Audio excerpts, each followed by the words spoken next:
Halo semuanya. Di sini kami akan menjelaskan mata kuliah Fikih Munakahat mengenai mahar. Sebelumnya, perkenalkan anggota kami.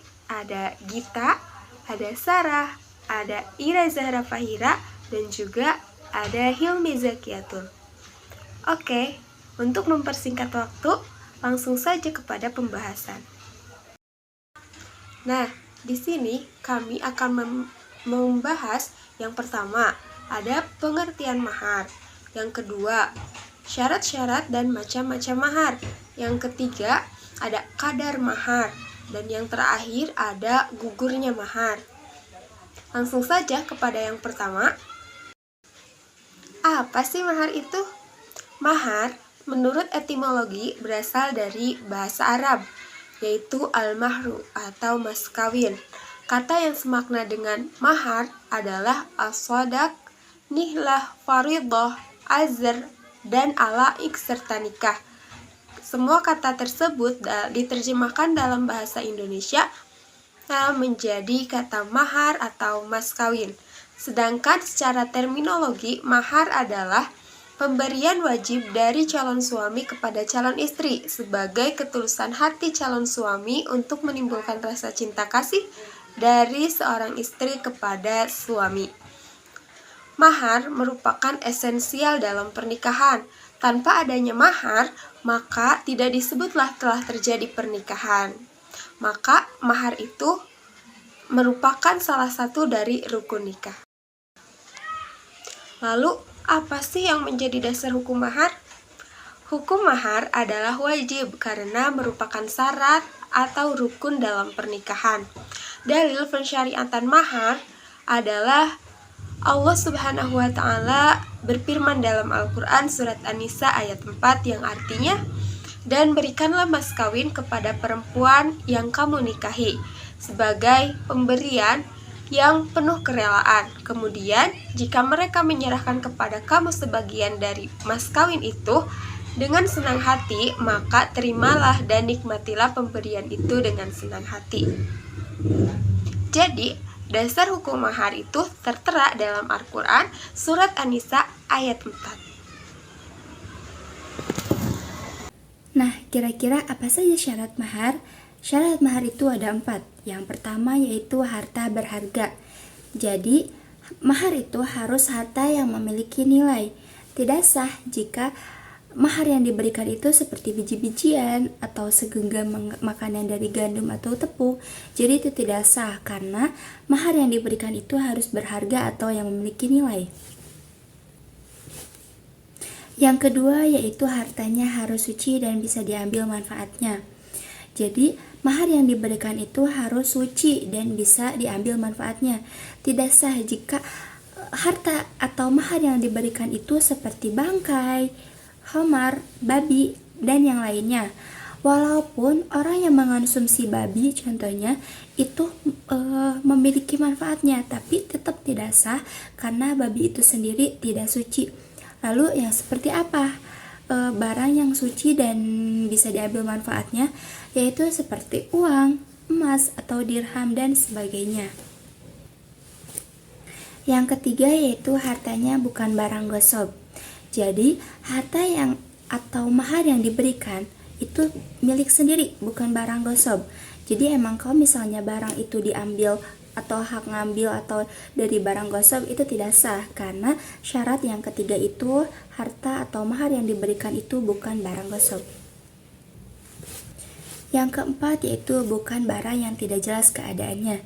Jadi tidak sah jika mahar yang diberikan itu tidak jelas keadaannya atau tidak disebutkan ketika akad. Jadi emang tidak dijelaskan berapa maharnya, itu tidak dijelaskan dalam akad, itu tidak sah maharnya. Jadi syarat mahar itu ada 4. Yang pertama yaitu harta yang berharga. Yang kedua yaitu harta yang suci dan bisa diambil manfaatnya. Yang ketiga yaitu bukan harta gosok atau bukan barang gosok. Dan yang terakhir yaitu bukan barang yang tidak jelas keadaannya. Jadi harus yang jelas keadaannya. Dilanjut dengan macam-macam mahar. Nah, para fuqaha sepakat bahwa macam-macam mahar itu ada dua. Yang pertama yaitu mahar musamma dan yang kedua itu mahar misil. Nah, mahar musamma itu yang seperti apa?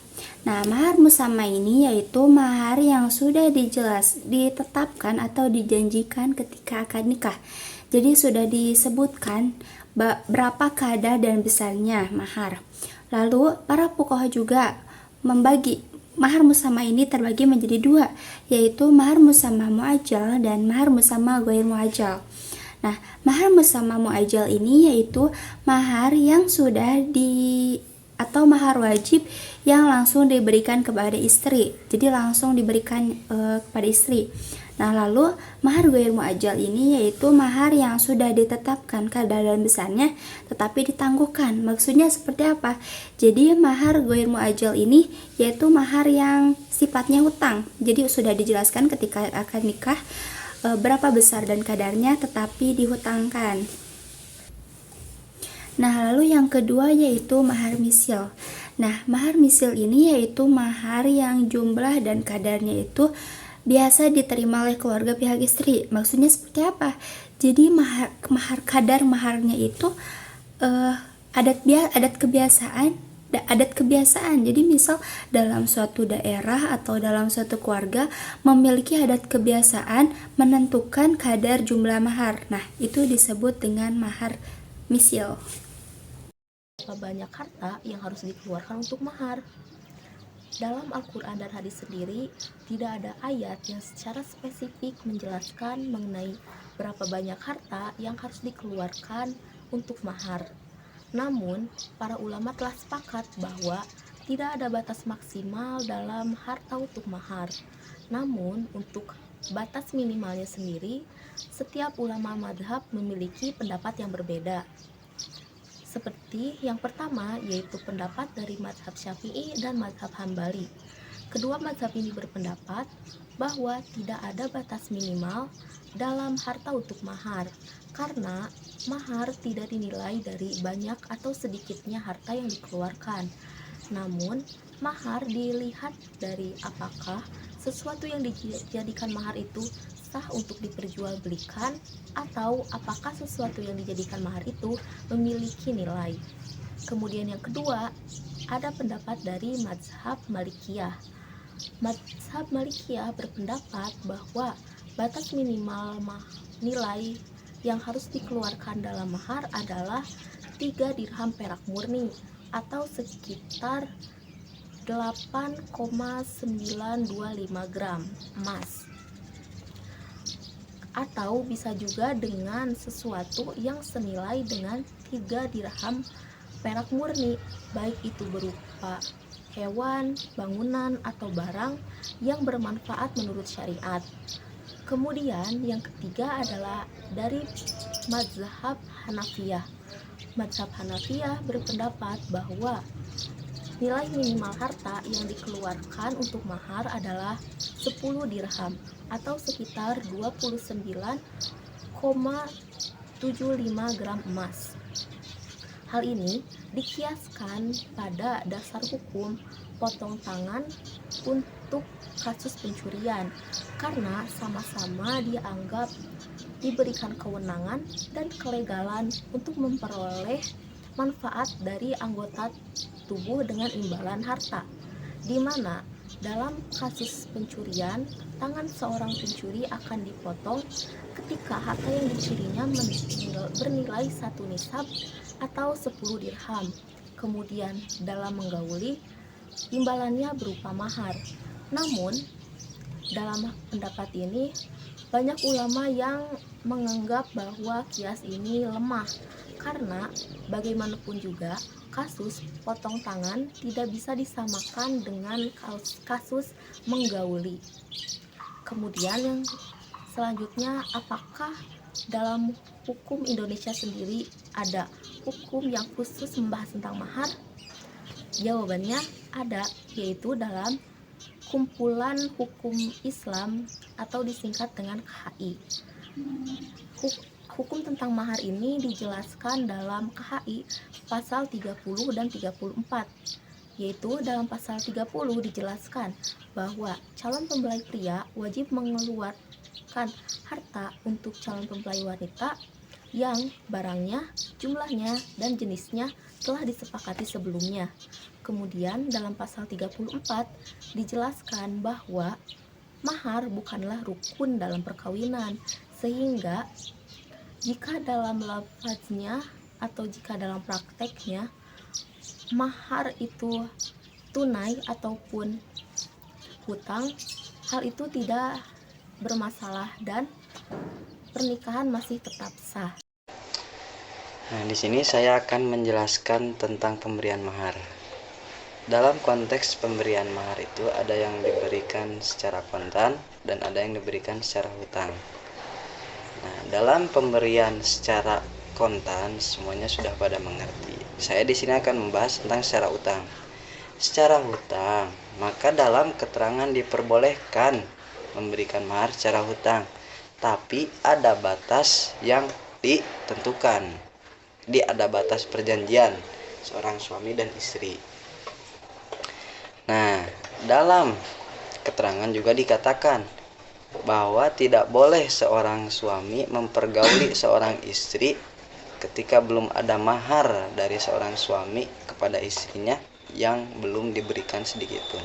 Jadi dalam konteks hutang tersebut, seorang suami harus memberikan sebagiannya kepada seorang istri, walaupun itu tidak semuanya diberikan kontan. Nah, jadi apabila belum ada mahar yang masuk yang diberikan kepada seorang istri, maka di situ tidak boleh seorang suami mempergauli seorang istrinya. Jadi harus ada sebagian. Contoh misalkan dalam maharnya itu 2 juta. Contoh. Dan dalam pemberian maharnya itu seorang suami mengatakan, saya akan mengutangkan maharnya. Dan ketika seorang suami ingin mempergauli istrinya, maka di situ harus ada sebagian dari 2 juta itu masuk. Misal masuknya 500.000, itu boleh mempergauli. Tapi kalau dalam 2 juta tersebut belum ada yang masuk sedikit pun, bahkan 1.000 pun tidak masuk, maka tidak boleh seorang suami mempergauli istrinya. Nah, itu tentang masalah mahar. Selanjutnya saya akan membahas tentang gugurnya mahar. Gugurnya mahar karena alasan yang pertama, seorang suami sebelum menggauli seorang istrinya, karena terjadinya pasyah atau kerusakan dalam rumah tangga. Contoh yang pertama ketika murtad. Dan ketika seorang istri tersebut kelihatan murtad oleh seorang suaminya dan di situ melakukan perceraian sebelum menggauli seorang istrinya, maka di situ seorang suami boleh menarik maharnya, tapi separuhnya, tidak semuanya. Dan yang kedua, ketika seorang istri melihat kecacatan pada suaminya dan istri tersebut melakukan perceraian dengan suaminya sebelum mempergaulinya, maka di situ seorang suami boleh menguburkan maharnya tapi separuhnya. Dan yang ketiga, ketika seorang suami melihat kecacatan kepada seorang istrinya sebelum diketahui dalam kecacatannya tersebut. Dalam melihat ketika mengetahui kecacatannya tersebut sebelum menggauli seorang istri, maka seorang suami boleh menarik maharnya tapi dengan separuhnya, tidak boleh semuanya, karena di situ sudah ada akad yang ditentukan ketika ijab qabul dan mahar itu sudah dijanjikan. Dan ketika ada pasyah dalam rumah tangga, maka seorang suami boleh menarik maharnya, tidak semuanya, tapi hanya bisa menarik separuhnya. Itu penjelasan dari saya tentang masalah mahar secara kontan dan hutang dan pembahasan tentang gugurnya mahar. Terima kasih.